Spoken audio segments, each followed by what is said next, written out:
Good day and welcome back to another DBZ Dokkan Metal video. In this video we're going to be taking a look at the correct build for the TEQ Janemba.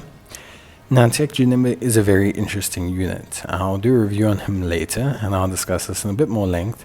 But TEQ Janemba is, in my mind, one of the most flexible units in the game. His base form is an incredibly strong, super tanky support unit. Slowly losing its tankiness, it could become a floating support unit. You could choose to elect to transform him into the TEQ Janemba, who is an amazing evasion tank.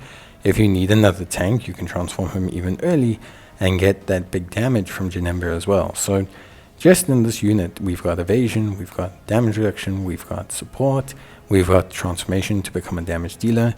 There's a lot of really good variables with Janemba, but because of that, and because you may elect to keep him in base, it's not such a straightforward transformation. You might want to hold him in base, you might want to leave him there. You might also want to transform him early. It's a very difficult situation to kind of navigate. Because of that, there's not really an incorrect build. My build that I favor, personally, on a personal level, is to have majority additional, a fair chunk in crit, and maybe a tiny bit left over in evasion. You'll see me adjust my build with my gear very shortly, but I think additional is still the best way to go.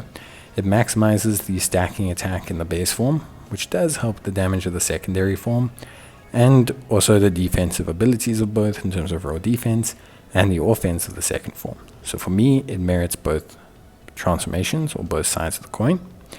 Crit does help, especially in the second form, because outside of evading an attack before attacking, Janemba can't crit. So you can't just not give him crit.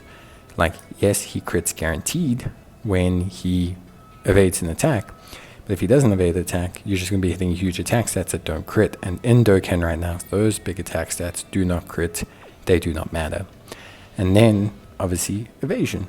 Evasion does help. It helps in the base a lot, because as his damage reduction goes down, it can give you additional escape routes, although he is still pretty tanky even with 30% damage reduction and guard.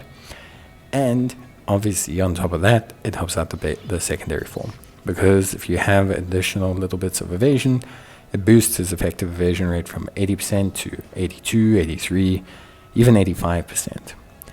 So that's really what I would do. You can see my build, I went like 19 additional, about 18 crits, and then a little bit in evasion.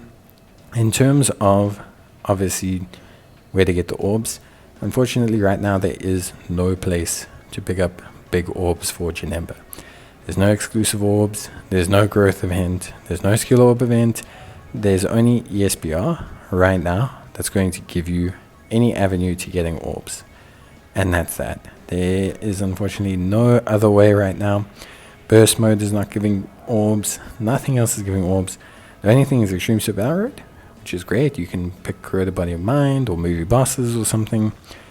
Or you have to go and choose, obviously, to use your intensive training missions tickets. This not really something everyone wants to do. I will say, it's RNG based, so you might hit luck. It's never a bad thing.